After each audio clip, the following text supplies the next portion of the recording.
Okay, welcome back to a Flourishing Start podcast. This is our final episode of season 2, and I'm really excited to share this space with two amazing people. Over the last few months, we have already had so many meaningful conversations about child and family well being, and each one has deepened our understanding of the needs, experiences, and perspectives of parents, caregivers, and communities in supporting the social emotional health of young children. Today, we will explore how our collective knowledge and lived experiences can shape policy directly impacting children across the state. For this conversation, we are excited to be joined by two wonderful guests, Jay and Chris. First, I'll introduce Jay. Jay is the Special Initiatives Manager at California Youth Connection, also known as CYC. In this role, Jay promotes youth leadership development, facilitates community advocacy efforts, and builds local level relationships across the state. Jay holds a bachelor's degree in molecular and cell biology with an emphasis in genetics and a minor in race and law, and has spent 4 years as a CYC member, volunteering in many facilitation and committee roles during this time. Welcome, Jay. Hello, hello. It's so good to be in the space. Thank you for that introduction. Thank you. And up next, we have Chris. Chris is a mother to three beautiful children. Not only has she been a strong advocate for herself when she became a mother for the first time in 2011, but since then, Chris has continued to be an advocate as a peer mentor and adult support in CYC.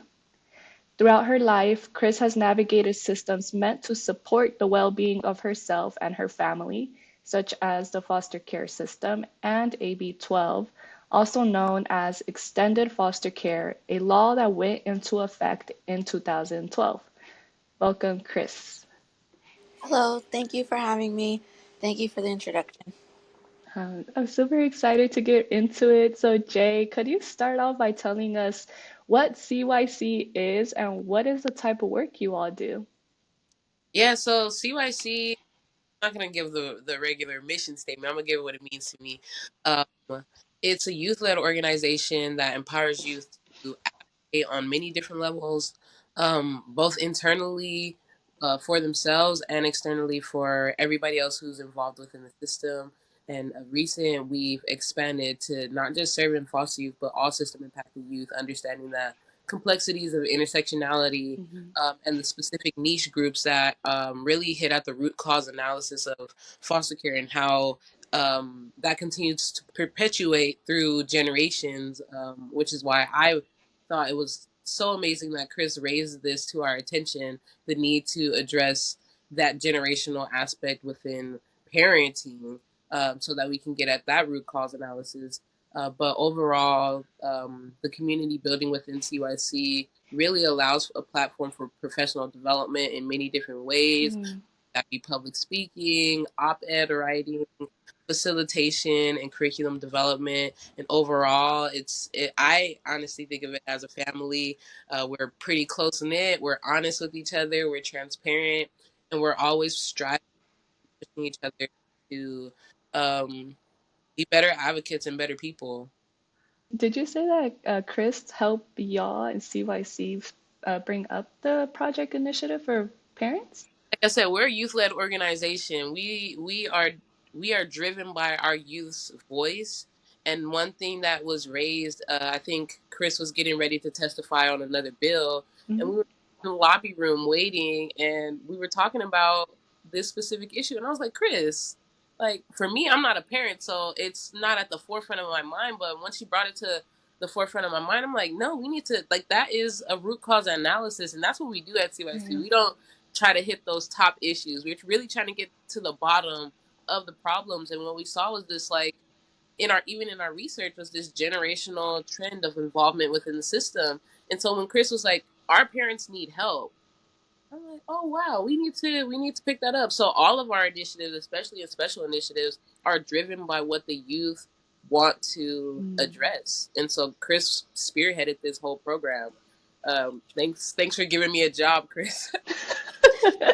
Thank you for actually listening and going into something that I've always held this very dear to me because I entered the system at the age of 15 and I was pregnant.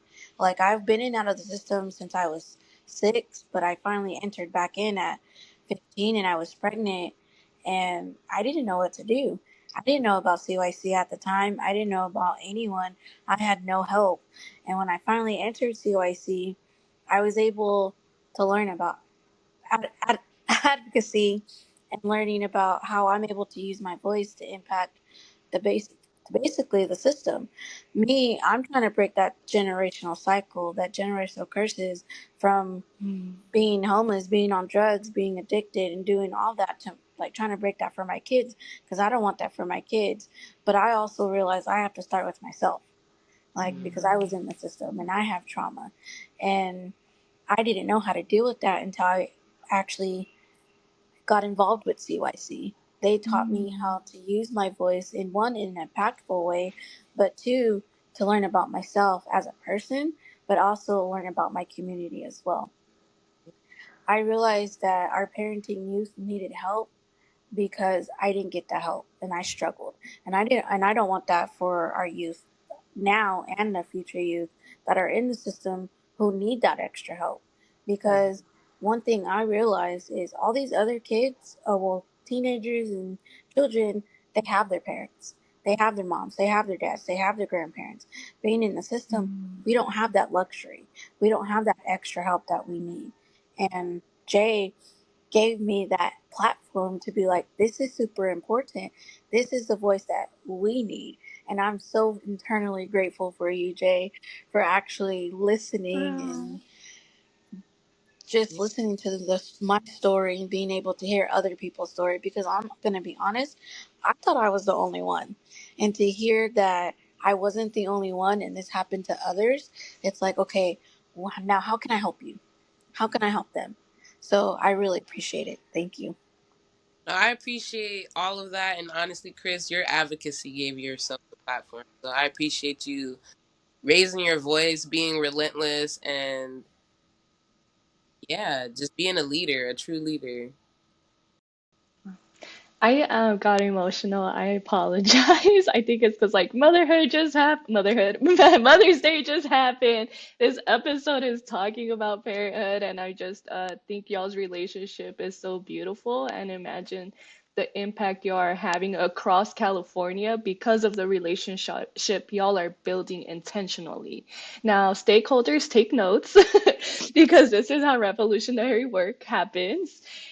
So thank you for sharing everything y'all have so far. Chris, if it's okay, I'd like to go back to you in the beginning before we hit the record button. We talked a little bit about our favorite Disney movie in honor of your shirt with the Disney villains on it. It caught my attention. I thought it was super cool, and I just wanted to see if you felt comfortable sharing what your favorite Disney movie is and why.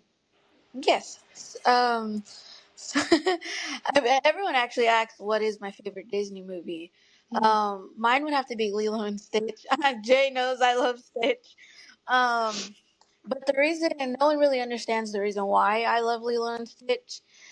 And if, to the stakeholders that watched it, I don't know in the movie when he comes down from his planet and he's crazy and he runs into Lilo and Nani and all of them.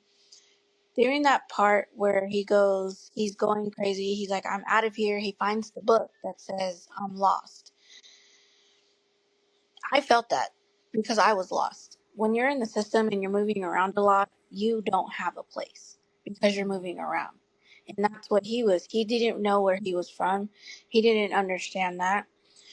And towards the end of the movie, he realizes when he tells them when he's getting taken away in the ship, he goes, This is my family. I found it all on my own. It's little and broken, but still good. I relate to it because my family's little. Sorry, I'm getting emotional because I love my kids so much. But my family is little. Yes, we're broken, but we're still good. we're still healthy, we're still living. And I related to him so much because he didn't find his family, his forever home, until he found Lilo, until he found Nani and Dumba and Pleakley. That's his family. And I related to that because I didn't find my family until I had my kids, but also until I was involved in CYC. Mm. CYC is family oriented. I'm gonna say that because I still have people that I talked to from years ago, like 10 years ago, and it's amazing to be able to still have that relationship with them. And Lilo and Stitch, it's just the all-time best movie ever, my favorite movie. But that was actually the reason why I relate to it so much. Sorry. Um, No, don't be sorry. This is I should have warned us. Maybe we might cry. Didn't expect this, but I hope that they're, releasing good emotions, hopefully for us, like we should also, I mean, it's a good teaching moment, right? Like our kids should and people around us should be comfortable around tears. Tears is something that makes people feel uncomfortable at times. We reach for tissues to wipe our tears away. We don't want people to see our red eyes, like but at the same time, it's something beautiful. That's actually something that I tell my kids. Like, it's okay to cry. It's okay if you want to go hit a pillow. It's okay if you just want to scream. Who cares? Like, right now, they're so emotional. I'm starting to realize this getting older. My daughter, she's 12. She's my oldest. And she's going into the seventh grade and she's getting like super emotional. And she's like, Mom, I don't want to cry. But I tell her, it's okay to cry. And then she's like, but I don't see you cry. I said, I cry, but I just don't cry in front of you guys because I don't want you guys to see me cry. And she asked me why. I said, because I'm supposed to be strong for you guys. I'm supposed to be your mom. I'm supposed to be here. And now, when it comes to emotions, she goes, it's okay, Mom. You can express your feelings. It's okay. You tell me it's okay. So it's okay for you.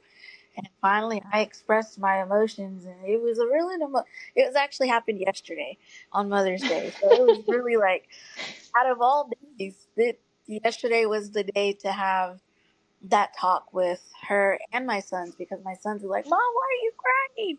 And then they started crying. So we were all just Oh, crying. that's really beautiful. I still get a little emotional right now because I just picture myself with my own parent. Like a lot of listeners are going to listen to what you just said and put themselves in your shoes. And I just want to say thank you for taking us through your journey so far. So going back to Jay, why is it so critical that parents and caregivers be involved in shaping policy decisions? It goes back to really understanding who's the professional. I feel like we can have these degrees, we can have these accolades, we can have this academic based understanding of, but the folks who really know what's best are those who have lived experience, and sometimes they just need a platform and maybe even a little bit of vocabulary to be able to translate that. But they have it. They have the stuff that can speak to the experiences that a lot of research parcel out with, not a real understanding of how to navigate that.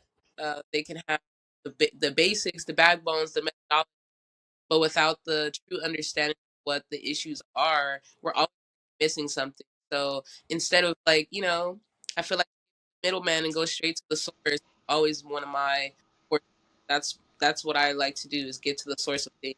And when I say that people with lived experience, they have the power to shape policy. They have the power to shape the practice of it and the change of it. And oftentimes they just need a platform. Like I said, for me, it's like Chris can thank me for the platform, but at the end of the day, it was her advocacy that gave way to the platform. And so I feel like, yeah, making sure that folks with lived experience, especially parents who've been through the system, because they have multiple different layers, multiple different versions of themselves that can be brought to the table to answer some of those questions on what's needed, what are the immediate needs of our parents, and what are some resources that we could provide for you to be able to communicate that the best way that you can, and let us support you in doing that. And ultimately, that alleviates all of the work of the middleman. You go straight to the source, you give them the platform, and there. they're already prepared. They have the experience. Oftentimes they need the platform to do so, but they know they've been through firsthand. Uh, it's not something that you can read. It's Mm, been through something. It's a part of their genetic legacy, and so to be able to really give reverence to that, give them a platform, as well as help them design what that change looks like, and then implement it. Oftentimes, we don't really need to go through legislation for change to happen. It all happens at mm, practice.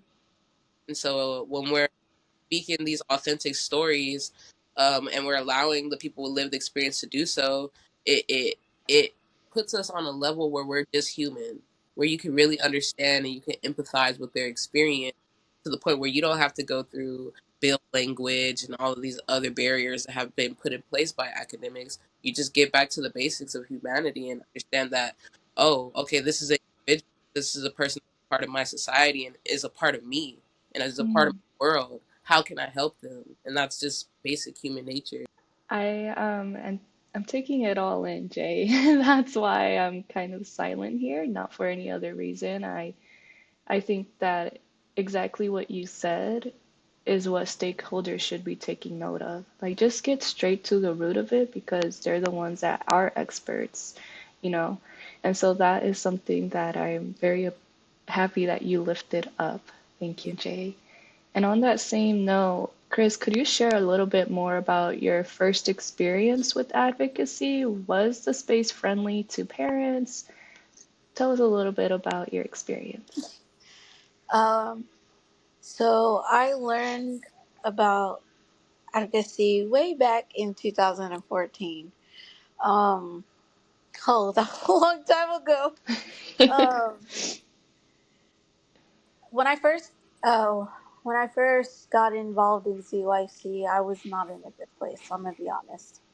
Um, I was homeless. I was exiting out of the actual foster care system into the AB 12 program, and I didn't. I was at the time I was in a group home, and it was grad night. They told me when I got home, look, you can't stay here. You have to leave. So I was like, but where am I gonna go? They're like, we don't know. So I was homeless.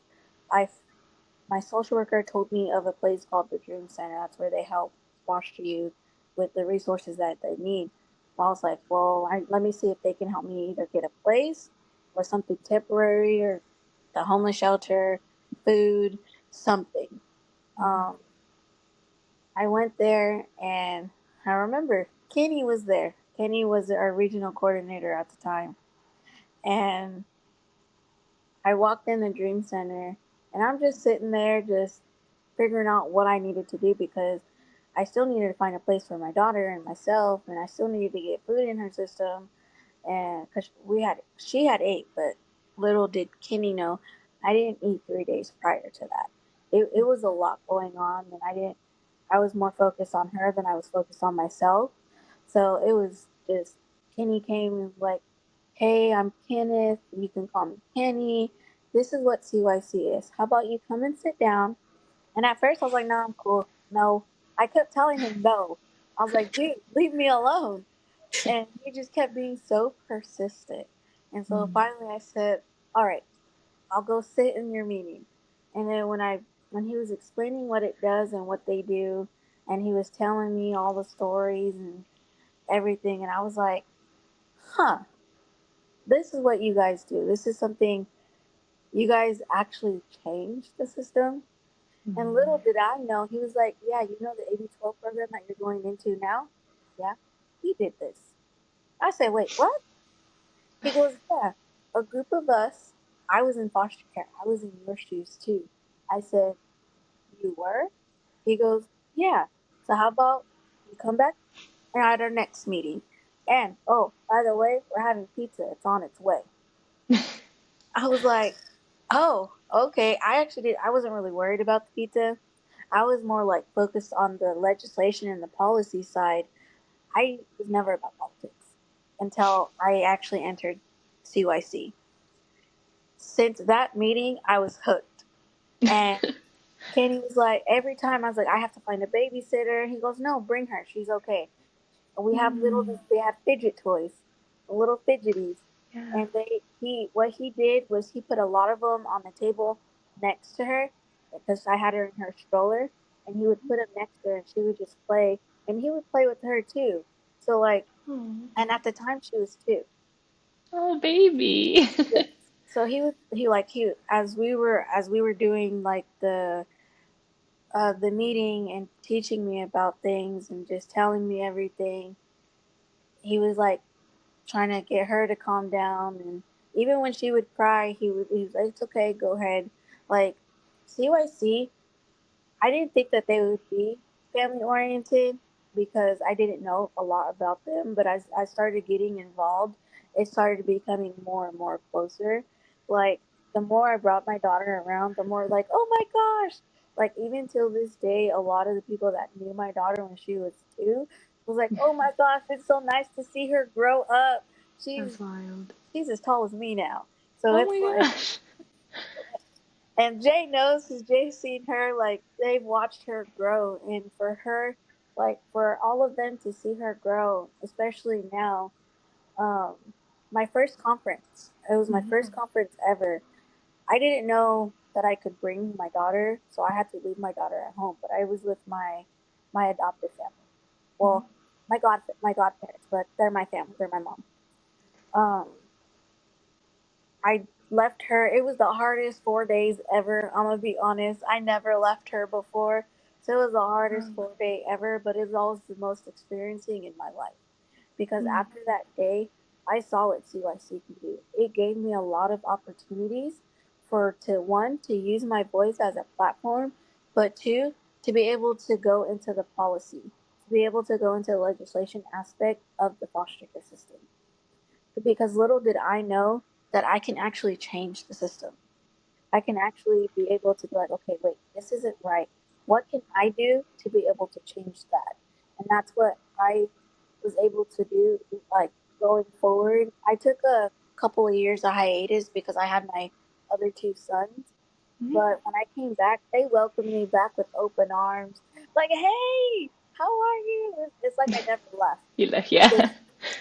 um, I love CYC due to the fact that they actually, even now with my boys, when we're on Zoom calls, hi kids, hey, like they just keep going with the meetings. Like they just like, it's okay, kids are in the background. You can hear my kids. Yeah, one time we were in an important meeting and my daughter and my son were sticking stickers all over, like all over my face and all over my body, and you could see it too, like one here, and then by the end of the meeting my whole face, my whole body was covered in stickers.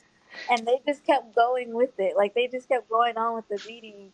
So CYC is, they've helped me a lot, especially being able including children, especially Yes. during COVID too. When COVID happened, Mhm. a lot happened within CYC, and I felt so bad for the staff there to what happened. I don't know, like something COVID, what happened shouldn't have happened, but I'm glad that my peeps are back and they're here to help us. But COVID was very difficult. What very difficult to navigate. Mhm. Um, Especially me being a single parent and being a part of CYC. I thought CYC was gonna, Mm. and I was scared. I'm gonna be honest.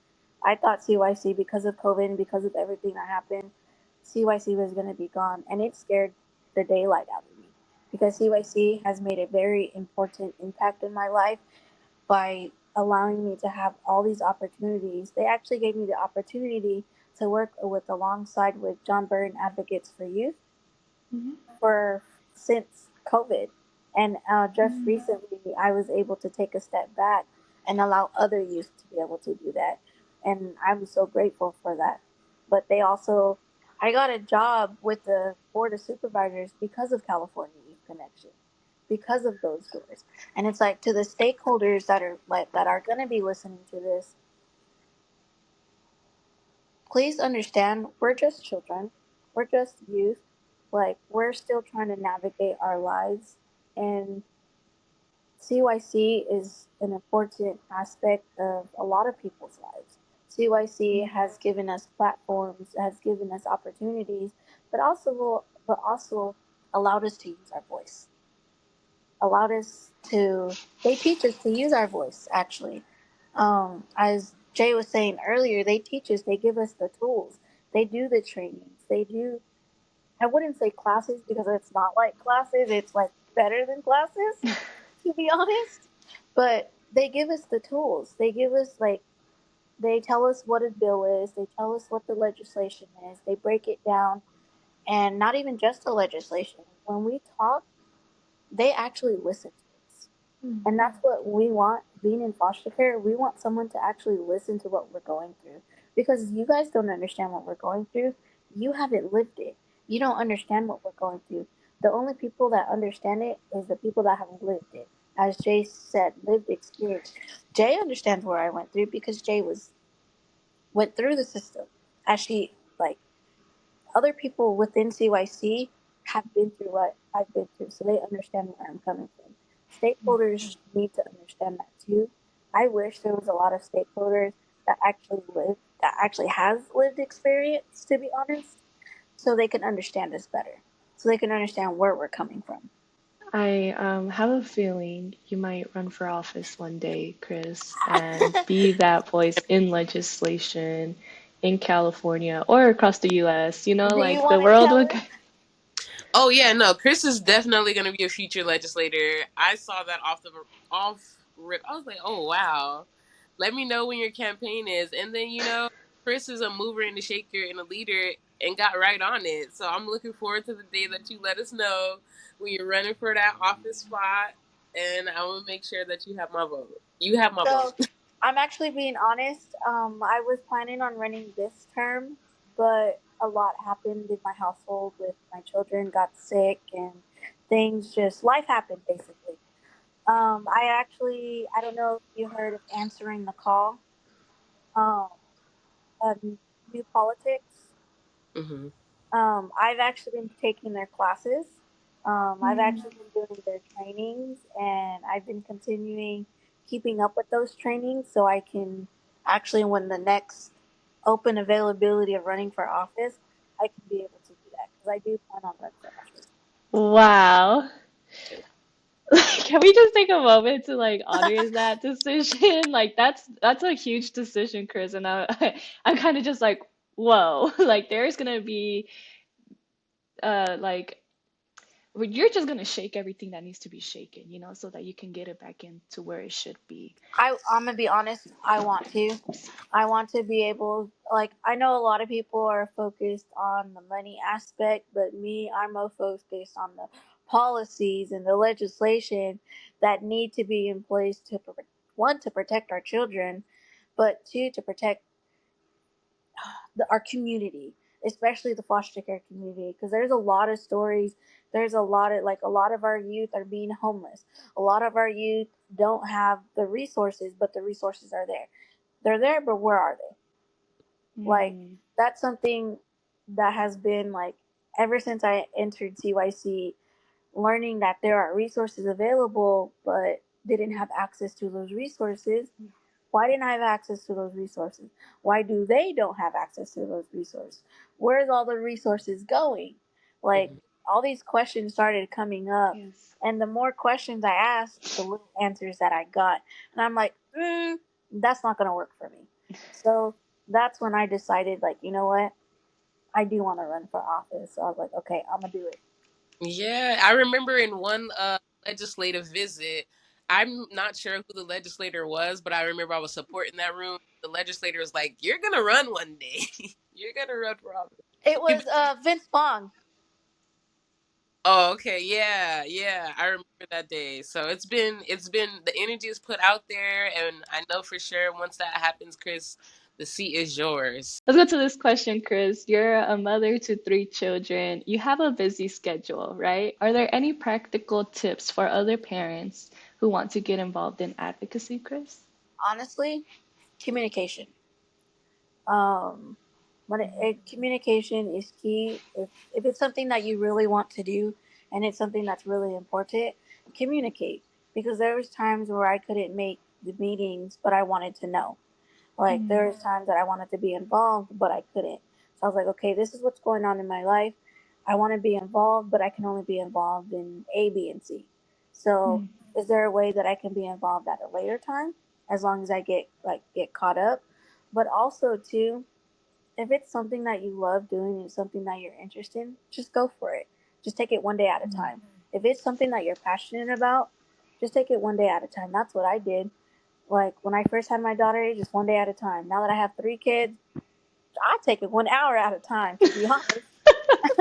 like, but that's what you have to do sometimes. Like Yeah.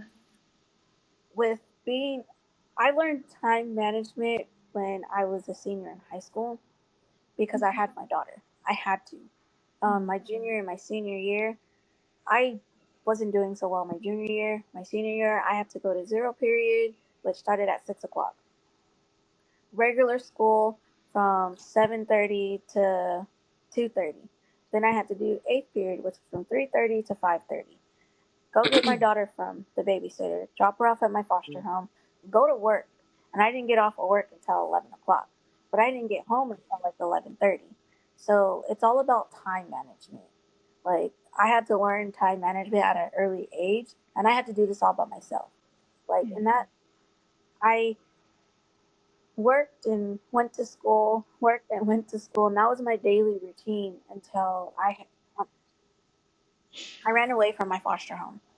And the thing is, I think this is something that's really important that I wanted to highlight to mm, stakeholders is when you have a baby and you're in the system, they don't look at you. They look at that baby because that's a baby. A lot of foster parents want babies because they can raise them as they get older. When you're older and you're a teenager, they don't look at you very much because you have labels basically when you enter the system. I was a troubled teenager.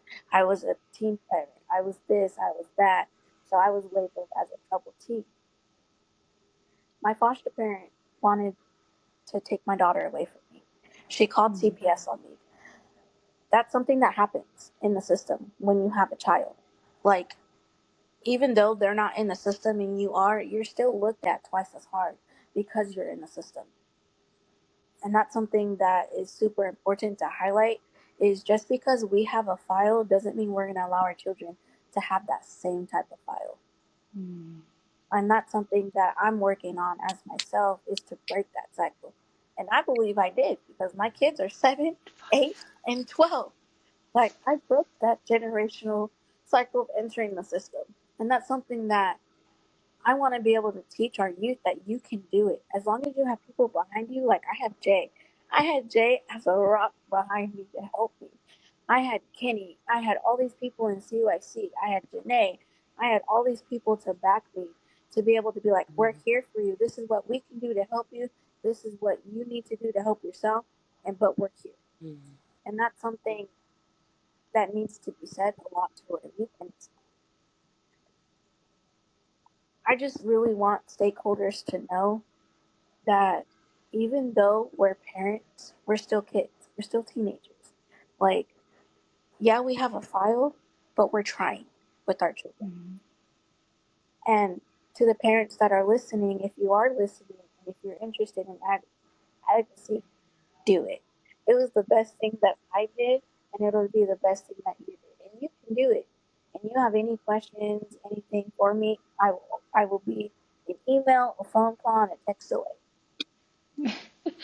And with that, I will have some contact information then in our runner show notes in case anyone's interested in following up on this particular episode, our season finale, which has been extremely touching and also I think just in general, this is such a revolutionary topic that we're having, and like Chris, you mentioned that you did break generational curses, and I want to uplift that again. Like you did break generational curses, you did that, and that is something that I want to take a second for it too. Like for the people listening, I want them to listen to that again. Like, Chris, you did break those generational curses, and not only did you break them, but you're giving your children, your community, wealth.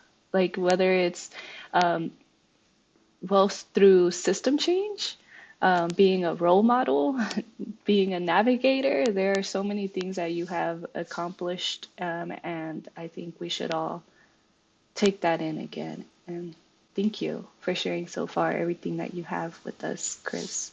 I have a few more questions for us too, but I also have an opportunity for y'all to ask each other questions if y'all want to. Yeah, definitely. Chris, I know that this is a topic that we've talked about really throughout our research, and I just want you to be able to give us, your legacy through your words on the topic around relating with service providers, the biases that you experienced and how you navigated them. Uh, yeah, so if there's any specific instances that you want to bring up, especially if you were trying to get services and having to navigate a system of services, knowing that they're there, but still experiencing those biases. How did that feel for you, and how were you able to navigate that? Whew. Well, we have talked about this. Actually, that was one of the things that was actually a really huge thing in our survey that we did was relating to service providers. It was hard to relate to service providers, to be honest, because they didn't understand where I was coming from. They didn't understand me. They thought, oh, she's just another teen parent. Oh, she did what she did, and now she's pregnant. Like, I I've been called a lot of names, but there was names that I'm not going to repeat on here. But let's just say it hurt me. Because I was still a child. Why would you call a child that? Why would you tell children that? Like, it was hard. It was hard navigating to get some resources. Like, for example, I guess there was housing for foster youth here because I live in Bakersfield, but I wasn't able to access that housing because I had a child. I could have if I was able to access that even with my child, I wouldn't have ended up homeless.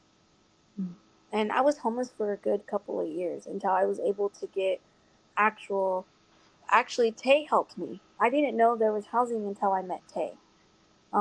Tay is transitional age youth. It's through mental health. They That's another thing that is a topic that we should discuss with mental health, with being a parent. But the other resource was housing, not just housing, but accessing like bus passes and um, food and just different things that we needed, like diapers and stuff. I had to provide all the diapers by myself. I get that. I'm a parent. But how do you expect me to go to school all day, take care of my daughter, go to work? I only saw my daughter for 2 hours. Mhm. And that was only to feed her, change her, and then I had to leave. I barely got my homework done, and when I did, it was at 3 o'clock in the morning, and then I had to wake up at 5 to get ready and go to school. Mhm. So it's like relating with service providers was hard until I met the right one who actually, even though she didn't go through what I went through, she understood where I was coming from. She saw the pain that I was going through. She was like, I remember her. She was a social worker. She was my last social worker before I exited the system. And this is what she said to me. And I can still remember this conversation. She said, regardless of what you're going through, you can still make it. Regardless of how you're feeling in that day or in that moment, if you're feeling sad, mad, depressed, think about your children. Think about why you're here and what you're doing. What you're doing is for them. Like, and that conversation has stuck with me because even though I have hard times, I still like, okay, I'm going through this, but my kids need me, so I'm gotta figure out different ways to navigate the situation that I'm going through. These service providers that our youth and our children and our teenagers work with, this connection needs to be better. Like, having that connection is super important because then our youth, I know I didn't have a connection with any of my workers until I met my last one. I didn't want to talk to them. I was scared to talk to them. I was scared to come to them. I was scared to be like, okay, I need this and this and this. Where is this resources? How can I get that resources? And the reason why is because of other previous service providers that I had. They would talk Mm, about me, they would say mean things, say rude things. You shouldn't do that. Like, Mhm. you're in this field for a reason. If you don't want to be in this field, then go to mm, another field. Yeah. Like, and it happens so often. Like, it happens way more than people actually realize. mm. Yeah. And I just had one more question since you brought up mental health. If I could just take the space of your question, Chris, I really just want to make sure that you have the platform to talk about these things. Another important topic, like you said, was mental health. And in our research, we talked about the biases and diagnoses that were associated with lenses that physicians see you out of.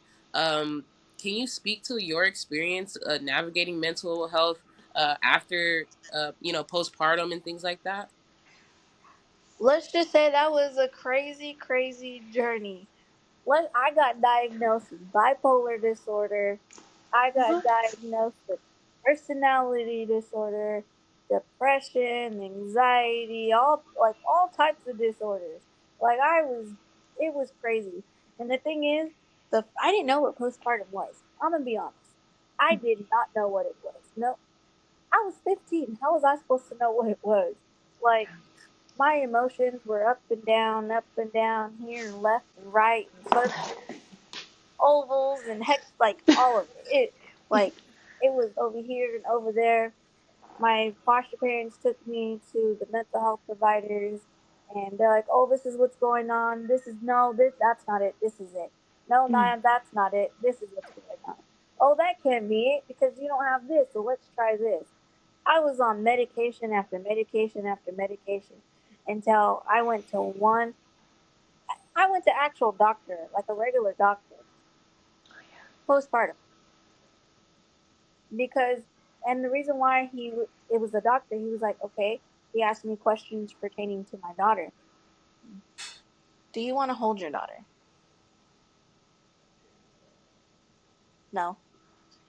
Do you want to feed your daughter? No, but I have to because she needs. Who else is gonna feed her? No one else is yeah. helping me. And they're like, okay. So when she cries, how do you feel? Well, at first, I'm terrified. Like, I'm scared there's something wrong with her because I don't know what's wrong. Mm, But at the same time, I don't want to.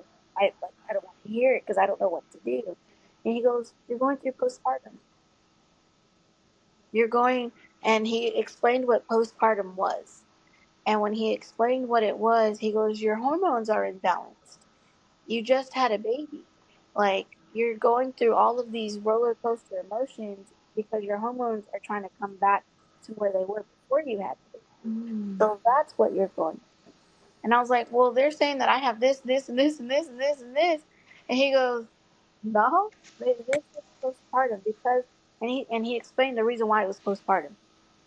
He said, "Because you don't want anything to do with your child. You don't want to feed your child. You don't want to hold your child. When she cries, you just do this."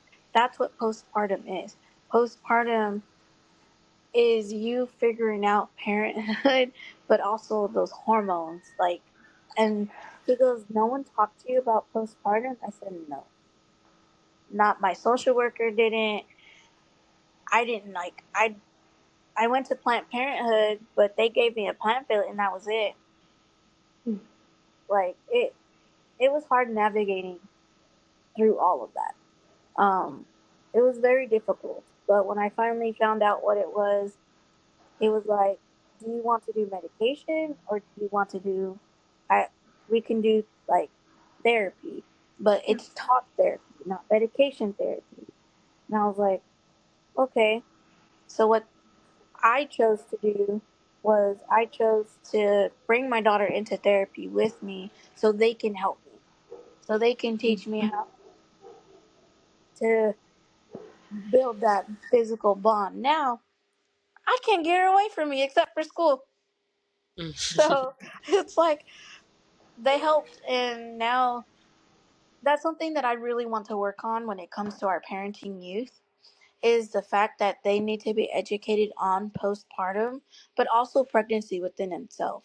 Hey, yeah, I really appreciate you sharing that.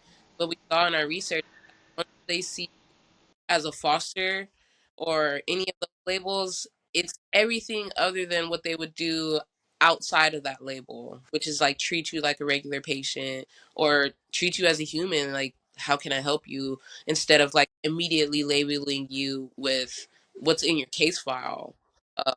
And that seemed to be one of the reasons why people didn't seek support. And it's sad to have resources fought for and put in existence when the stakeholders of those resources put in place their own barriers through their biases, which make it an unsafe environment for someone to want to seek out resources. Nobody's going to want to seek out resources if they think that a case is going to be built against them for it. That's not what Mm. are supposed to be about. They're supposed to be open and available to anybody without anybody's biases included. And what we saw in our research was like, yeah, I was scared of having, child protective services involved because I wanted to seek out a resource for me and my child. That's scary because it's like that's just barriers on top of barriers to the resources that are supposed to be for them. I'm gonna be honest. I was scared to ask for resources because of getting case case file. And I'm gonna be honest. I've had a few case files because of asking for help and asking for resources, and they saw my file and they saw that I was in the system and I was in and out, in and out, in and out. And then when I finally stayed, they read my file. And one of the social workers that came to my door, um, my son was three and four. My daughter was 8. It's because a lot was going on and I needed help. And someone told me, if you need help, ask. I was like, Jay, when you need help, ask. Like, that's what Mhm. I was taught. So that's what I did. Well, because I had asked for help, they decided to call CPS. And I had a case file. They looked at my whole case and I was like, she goes, I looked into your case file and I was like, yeah, I know I was in foster. She's like, I know, I saw. I read your, and she goes, I read your case file. And she went, and Mm. I knew like that I knew immediately she was holding that against me because I was in foster care. And the thing is, I just needed help. Like, I just needed one resources, and you went and called CPS because they came, they checked my house, they talked to my kids, everything was fine. And it's like, why do that? Like, I'm gonna be honest, I'm terrified to ask for help because of that situation. Because I was this close to getting my kids taken away. And I never wanted that. I never, I am trying to break that. Like, I am trying to keep them away from the system because the system ruins our children. I'm just Mhm. put that out there. Like, it ruins us because it, sorry, it's a lot. It's just a lot that happens in our system that our stakeholders don't know and they don't even understand. And to me, it's like, why talk about things that you don't understand? Yeah. Yeah. So, Jay, for the listeners who are interested in getting involved with CYC specifically, what's the best way for them to contact you all? Yes, so visit our website at californiayouthconnection.org. And you can inquire about becoming a member, a supporter, a volunteer, even a donor. We open the windows and the doors to anybody who wants to be involved as an ally or as a participant. There's an avenue for everybody to be involved, and the more people that we have involved, especially during Foster Care Awareness Month. I would love to see our numbers go up in supporters and volunteers. And if you just want to inquire about even having a training, we have youth that put on trainings and things like that. So, yeah, meet us over there at the website and inquire, contact us. You can also contact me personally if you have um, any avenues of partnership that you want to be involved in for parents as well as juvenile justice youth. Those are my areas of expertise. And we also have an Instagram, Cal Youth Con. Check us out. We always post our wins, our legislative endeavors, our community development activities, as well as any opportunities for people to get involved, volunteer wise, project wise, etc. yeah, that's some avenues. We're also on Twitter. I'm not on Twitter, so I can't say what. But all of our social media is outlined on our website. So meet us over there at California Youth Connection. Thanks, Jay. And Chris, to close us out, do you have a message for parenting youth who, yeah, do you have a message for parenting youth who want to get involved in advocacy? Do it. Do it. And I know it may seem a little intimidating and scary, but if you want to learn more and you want to get involved and it's something that you're passionate about, do it. You can always navigate the things later. Like, if you need help Mm, navigating situations, CYC is there to help you. They have the resources, they have the family. um, and that's what CYC is all about, though, is making those lifelong connections. Like, mm, I have a lot of people in my life that I'm eternally grateful, and a lot of them are from CYC. So I'm very grateful for them. And if advocacy isn't your strong suit, it's okay because they train us to make it our strong suit. Um, if you're scared about doing it, it's okay. I was scared at first. I was intimidated at first, but as time went on, it got a little bit more easier, and it got even what's the word? Uh, it got even better for me. It got I love it. I love advocating for our youth. I love being able to make changes in our system because that's something that us youth need is we need better changes. We need to have better resources to allow us to navigate outside of the system to be able to grow in our lives. Mm-hmm. Beautiful. Thank you both, Chris and Jay, for making the season finale of a Flourishing Start podcast the best that it could have been. And with that, thank you for joining us, and we'll see you in the next season. Thank you for joining us today on our podcast. This podcast is brought to you by the National Center for Youth Law. To suggest a podcast topic or to express interest in being a podcast guest, please email health@youthlaw.org.